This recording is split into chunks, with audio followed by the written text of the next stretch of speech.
He forced his broke ex-wife to come sign the divorce papers just to embarrass her. But she showed up in a red Ferrari, with twins in her arms. Chad Morrison never imagined his ex, the same woman he called defective for 9 long years, would roll into the executive parking lot in a roaring Ferrari, stepping out like a queen, holding 2 babies. Sophia had once been thrown out in the rain. She had slept in her car. She had been turned away from job after job. Chad was sure she was broken, humiliated, done for good. But on that October Tuesday, when he set up his final humiliation, dragging her into the office just to sign some papers in front of all the partners, Chad learned the hard way. He had completely underestimated who Sophia had become, and what she told him in that moment will give you chills. Have you ever lost everything in a single day? Sophia did. 9 years wasted on a defective woman. Chad's voice echoed through the mansion as security guards threw her belongings out into the rain. You leave my house with nothing. And when I call you for the final humiliation, you will come. Sophia tried to speak, but the words died in her throat. 9 years of marriage packed into 2 suitcases. The 2008 Honda Civic became her home. 3 weeks sleeping in the back seat, showering at gas stations, being rejected at interview after interview. Sorry, you've been out of the job market too long, the manager said, without even looking at her. Sophia walked out of that office, and for the first time, she felt something other than sadness. Anger. That night, alone in the car with rain hitting the roof, Sophia looked into the rearview mirror. The reflection staring back at her wasn't the submissive wife anymore. It was a stranger. A woman who had lost everything, including herself. I can't live like this, she whispered to the empty car. They were the first words she had spoken without Chad's permission in years. But it was that freezing night, when Sophia woke to someone knocking on the car window, that she discovered there were only 2 options. Die slowly of shame and cold, or take the hand of a stranger who could change her life forever. The woman outside didn't look like anyone Sophia had ever known. Tattooed, strong, eyes that had seen rock bottom and survived to tell the story. You'll die here if you don't get out of that car, the stranger said through the fogged glass. Sophia hesitated. Accepting help meant admitting Chad was right, that she really couldn't survive on her own. But when she looked at her hands trembling from the cold and saw the reflection of a woman she no longer recognized, something inside her finally broke. Or maybe it finally healed. She opened the door. My name is Maya, the woman said, handing her a hot cup of coffee that seemed to appear out of nowhere. And 10 years ago, I was exactly where you are now. Sleeping in my car, broke, convinced life was over. Sophia took the cup with shaking hands. What happened to you? I found out my ex-husband was hiding things far worse than I ever imagined. And I learned that when you've lost everything, that's when you're finally free to gain it all. Maya paused, studying Sophia's face. But first, you need to uncover the truth about why your life fell apart. And I know exactly where to start. You can't live like this, Maya said, not asking, but deciding. And more important, you don't have to. In Maya's tiny Arlington apartment, she told her story while cooking hot soup. 10 years earlier, she had been married to a respected doctor who convinced her she had severe depression, drugging her until she became a zombie. Later, she discovered he was doping her to cover his own financial crimes. Men like Chad and my ex follow the same pattern, Maya said, stirring the soup. They destroy our self-worth to hide their own lies, but they always leave traces. My brother-in-law works at a community clinic, she continued. Dr. Rodriguez, he helped me uncover the truth about the pills my ex gave me. And he can help you uncover the truth about your fertility. Sophia froze. How do you know about that? Because you were married 9 years with no children, and from the way you talk about yourself, someone convinced you it was all your fault. The next day, at a small clinic in Oak Cliff, the first miracle happened. Dr. Rodriguez, a kind man with calloused hands from caring for the forgotten, held test results that would change everything. Sophia, your ovaries are perfectly healthy. You have always been completely fertile. The world stopped. But Dr. Hamilton always said. Dr. Hamilton lied. The receipts were there, the payments, the written instructions. Chad had paid off a doctor to destroy his wife's soul. Sophia didn't cry. She didn't scream. Something stronger happened. For the first time in 9 years, she felt her claws growing back. He stole 9 years of my life, she said, and Maya had never heard that tone in her friend's voice before. But he won't steal a single day more. Maya smiled. Now you're ready for the next phase. What phase? Rebuilding your life. Not from zero, from your own foundation. Cruel irony. The man who called her defective was the only defective one in the marriage. And now she knew. Maya went to a cabinet and came back with a thick envelope. Remember when I told you I uncovered my ex's lies? He owed me more than an apology. Inside, $15,000 in cash. It's a loan, Maya said, before Sophia could refuse. You'll pay me back when you're rich. And you will be rich, doing the one thing you've always done better than anyone I know. What thing? Turning pain into something beautiful. Maya was right. Big transformations start small.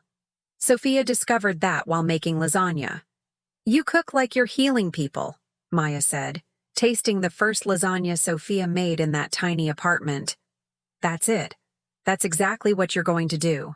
Maya, I don't know anything about business, but you know food, and pain, and healing. The rest, we'll learn. With Maya's $15,000, they bought a used food truck that looked like it had survived 2 world wars. But when Sophia stepped into that tiny kitchen, something magical happened. The food truck wasn't just a business. It was an altar where she rebuilt her identity. Sophia's Comfort Kitchen. For the first time in years, her name came first. The first customer was Mrs. Rodriguez, the mother of the doctor who had helped her. This isn't food, it's therapy, she said, tasting the chicken curry. I can feel the love in every bite, and I can also taste the pain, turned into spice. The first $500? Sophia held the bills with trembling hands. Not because of the money, but because of what it meant. Proof that she had value. Proof that she could create something beautiful with her own hands. 3 months later, there was a line at lunchtime. 6 months later, Maya suggested a second truck. People aren't buying food, Sophia. They're buying the feeling of being cared for. But the universe had an even bigger surprise. On a rainy Thursday in December, a man walked up to the food truck just as Sophia was closing. Tall, elegant, but with the tired eyes of someone who had worked all day on a construction site nearby. Sorry, are you still serving? He asked. I've heard about this curry for weeks, but I never managed to get here on time. Sophia looked at the clock. 7 p.m. She should have closed an hour ago. For you, I'm still serving. As she prepared the plate, she watched him from the corner of her eye. Unlike Chad, he thanked her for every little gesture. He apologized for being dirty from work. He even asked if she was tired. This curry is amazing, he said after the first bite. What do you cook with? Magic? Sophia smiled in a way she had forgotten she could. With love. Love is the rarest ingredient these days. He paused. I'm Marcus, by the way. Marcus Williams. Sophia. Sophia. He repeated her name as if he were tasting fine wine. Beautiful name. Fits the woman who carries it. When he left, he dropped a $50 tip on a $12 meal. And a note. For the chef who makes miracles happen. Maya, watching from the window, appeared with a sly smile. Interesting? What's interesting? The way you smiled. I haven't seen you smile like that since I met you. Sophia touched her face. It was just a kind customer. "Sophia, darling," Maya said, "I've seen many kind customers pass through here. None of them made you shine like that." Marcus came back the next night. And the next. Always at closing time. Always with the same quiet kindness. On the third night, he stayed to help Sophia clean the food truck. "You don't have to do this," she said. "I know. I want to." He stopped, looked straight at her. "Can I ask you something personal?" Her heart skipped. "Go ahead." "Someone hurt you badly, didn't they?" The sponge fell from her hands. How did he know? "Why do you ask that?" Marcus stepped closer, keeping a respectful distance. "Because I can see it. Someone who cooks with so much love, but has fear in her eyes when a man comes near. Someone made you believe you weren't enough." Tears welled in Sophia's eyes. "He was wrong," Marcus said softly. "Completely wrong." That night changed Sophia's heart forever. Marcus stayed. Not just to clean, but to listen. For the first time in years, Sophia spoke about Chad. About the 9 wasted years. About waking up in her car thinking life was over. "He called me defective," she whispered, wiping tears she couldn't hold back. Marcus stopped what he was doing, turned fully toward her. "Look in my eyes, Sophia." She looked. "You are the bravest person I have ever met.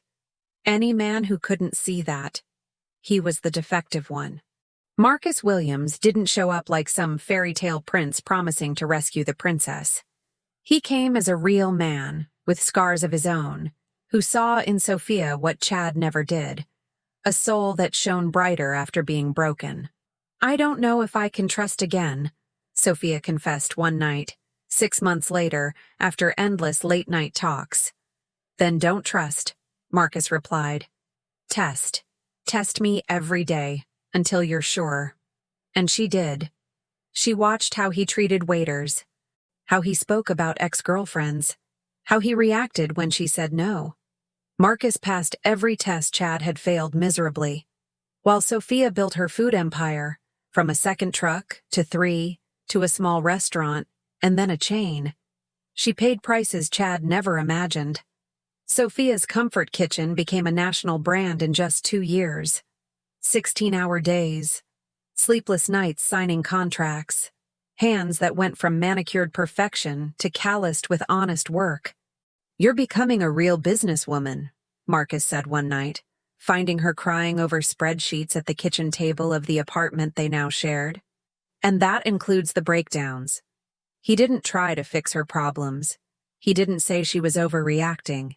He made tea, massaged her tense shoulders, and stayed until she felt strong enough to go on. Sophia's hands had changed, from fragile to strong. Every scar a medal of honor. Then, on an ordinary Tuesday, Sophia collapsed in the kitchen of her 3rd restaurant. The world stopped again. "Congratulations! You're pregnant! With twins!" Dr. Patel held up the ultrasound like it was gold.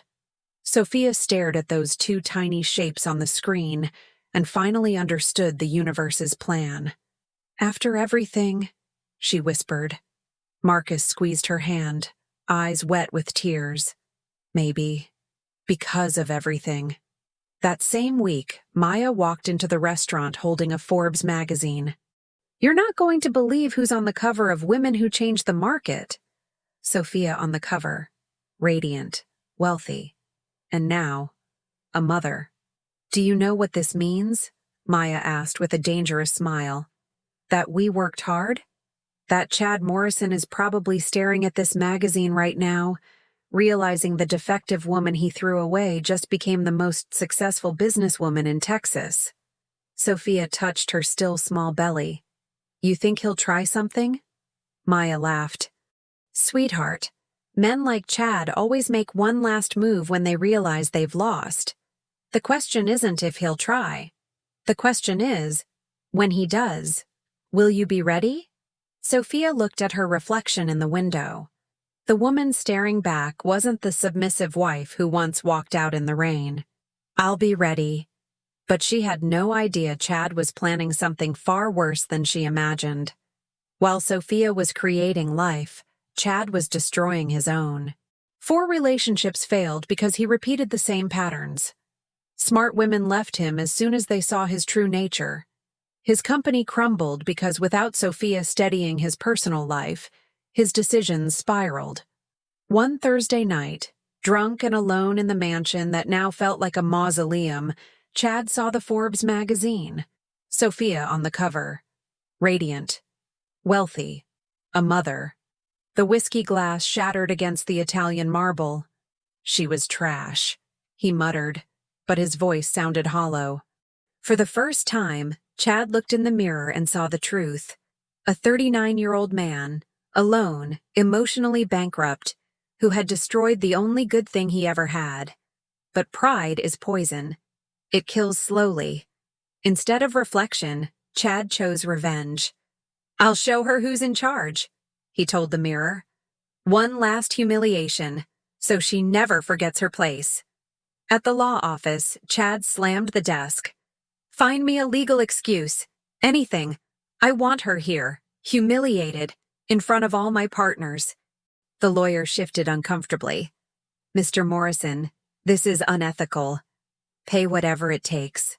I want her to see where I ended up." The summons arrived on a Tuesday morning. Sophia read it on the porch of her River Oaks mansion. Ethan and Emma playing in the garden. "You don't have to go," Marcus said, seeing the tension in her face. "Actually," Sophia replied, "I will." "What are you planning?" Sophia looked at her twins, 6 months old, perfect, healthy, and smiled. Not the sad smile of the broken woman Chad once knew. The smile of the warrior she had become. Justice. In the most exclusive salon in Houston, she prepared. A white Hermes dress, the twins in luxury outfits, Marcus sharp in his suit, and the Ferrari. Red as blood, red as passion, red as victory. Colors Chad never imagined she would wear. "Are you sure you want to take the babies?" Marcus asked. Sophia buckled Emma into the car seat. "They are living proof that he was wrong about me." The roar of the engine cut through downtown Dallas like a declaration of war. Sophia stepped out of the car as if she owned the entire building. White dress flowing, eyes unshaken. Marcus beside her, pushing the twins in their strollers. Chad saw her through the glass of the boardroom, the color drained from his face. "No, it can't be." Sophia walked in. "Hello, Chad. You said this was urgent?" Silence. 8 partners staring at the woman who looked nothing like the failure Chad always described. "Before I sign anything," Sophia said, reaching into her bag, "I have something to share. Medical records, bank receipts. I found out why I never got pregnant during our marriage. My ex-husband paid Dr. Hamilton to lie about my fertility. Here is the proof." The partners flipped through the papers.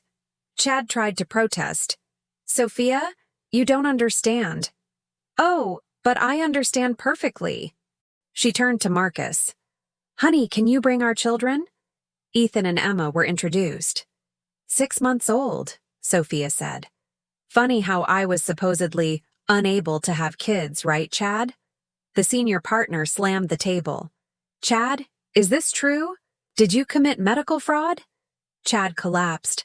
The partners stormed out, furious.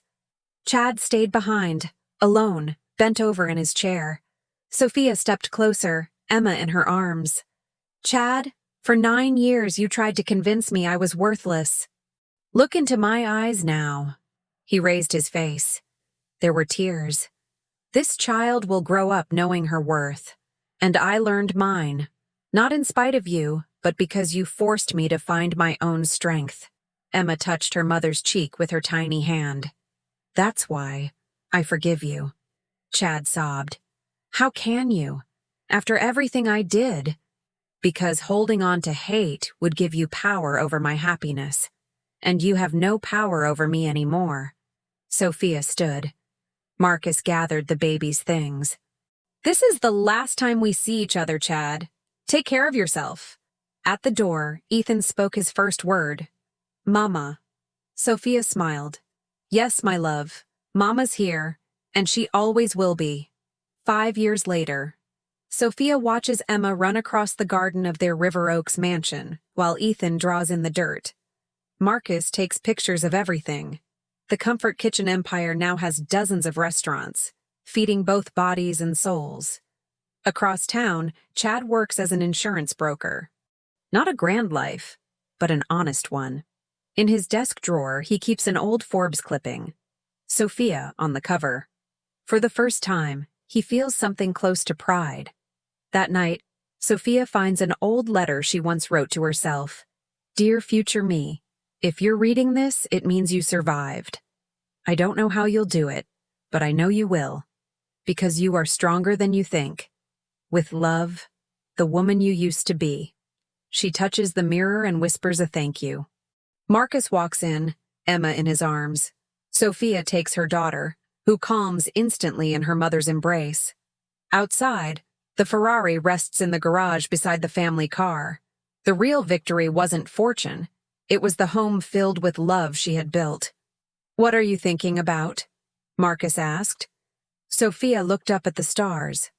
I'm thinking the best revenge wasn't proving he was wrong about me. Then what was it? She smiled, realizing he was never right to begin with, and that truth was unbreakable.